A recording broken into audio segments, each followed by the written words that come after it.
Good morning, everyone. This is Sarah with the Pickaway County Library, and I'm here to bring you our baby toddler story time. So today we're going to start out with a song called Hug Your Bear. Do you have a stuffed animal or a favorite baby doll you can go get? Just pause here and then come back when you're ready. Okay, are you ready now? Let's sing our song together. I have a unicorn, not a bear.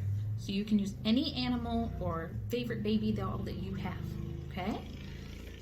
Hug, hug, hug your bear, squeeze him very tight.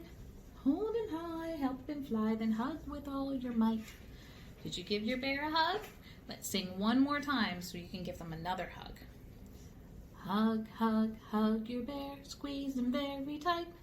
Hold him high, help him fly, then hug with all your might. Good job. I bet that was a perfect hug. The next thing we're going to do is read our story together. This story is all about hugs. Today our story is called Hedgehugs. It's written and illustrated by Steve Wilson and Lucy Tapper. We're reading today's story with permission from Macmillan Publishers.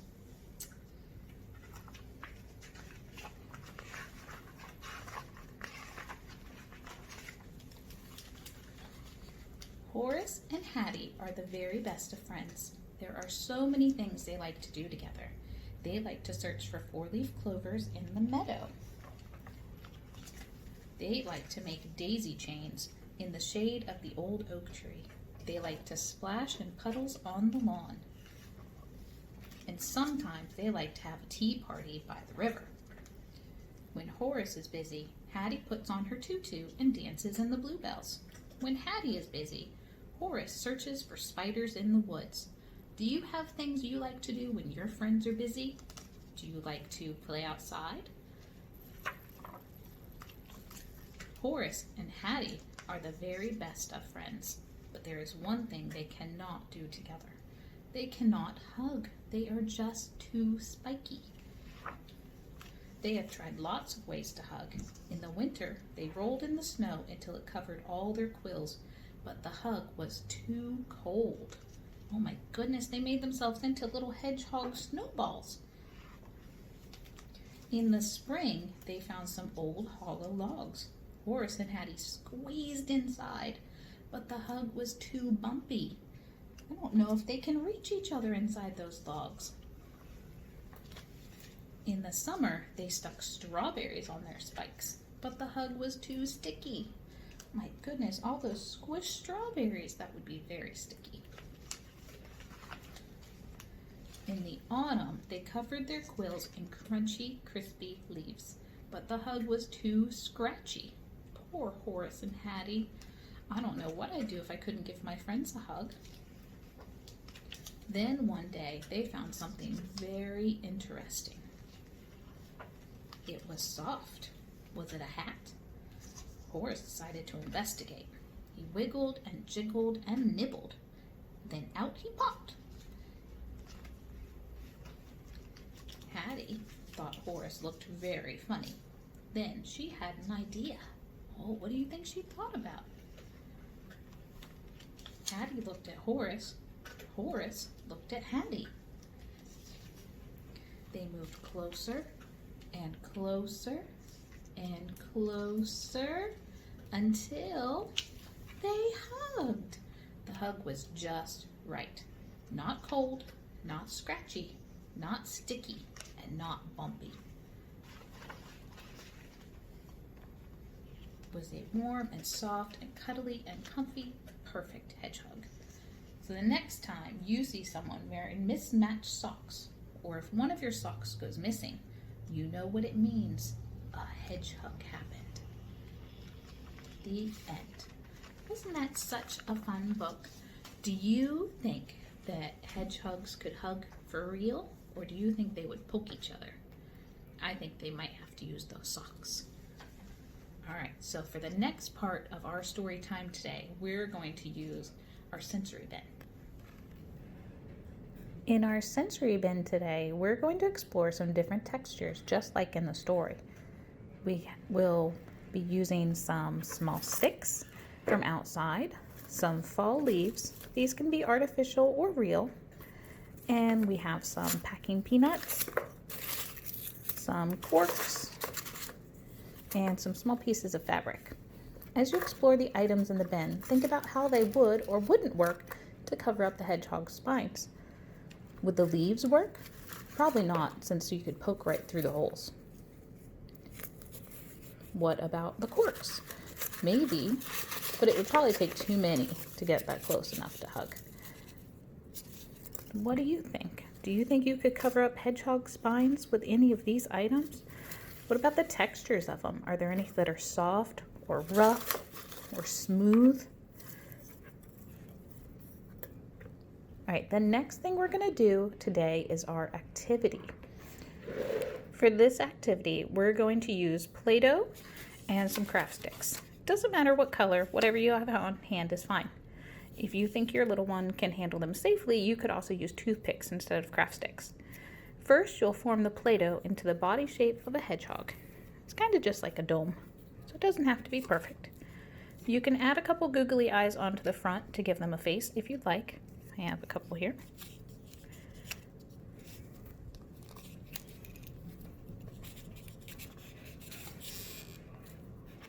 If you're going to use craft sticks, poke them into the body as hedgehog spines. How many do you think you can put in before they fall over?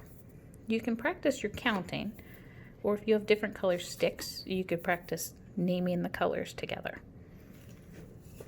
You could also use some of your sensory bin items to cover the spines. Which items do you think would cover them so they don't poke you? Would the fabric work? Maybe. What about the sticks? Do you think you could cover them with sticks? I don't think that'll work. Or the leaves? Maybe, unless they go inside the holes. What about the packing peanuts? Well, maybe you can get them to balance, but that might be a little harder to make them stick. The last part of our story time today is going to be our craft. For our craft today, we're going to make a handprint hedgehog. You're going to need some colored paper in dark brown, light brown, and cream. However, you can print off the templates just on plain white paper. These templates will be available on this post.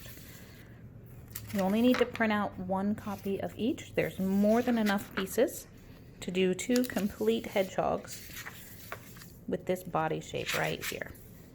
You can print these off on colored paper, or you can let your little ones color them in. Today I printed them off on plain white paper and colored them in using crayons. You will need to use this dark brown construction paper and trace and cut out 4 handprints. I've already done this, and then you're going to glue 2 handprints together, slightly overlapping, and your other 2 slightly overlapping. And then we're going to connect them together, just with a little bit of glue.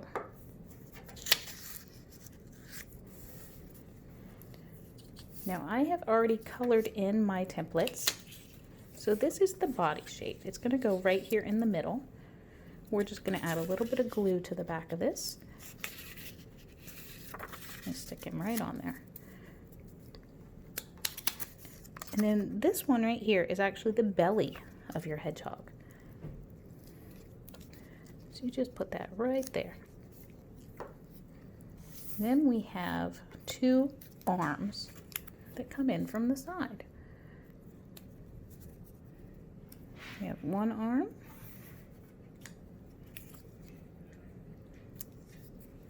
and 2 arms.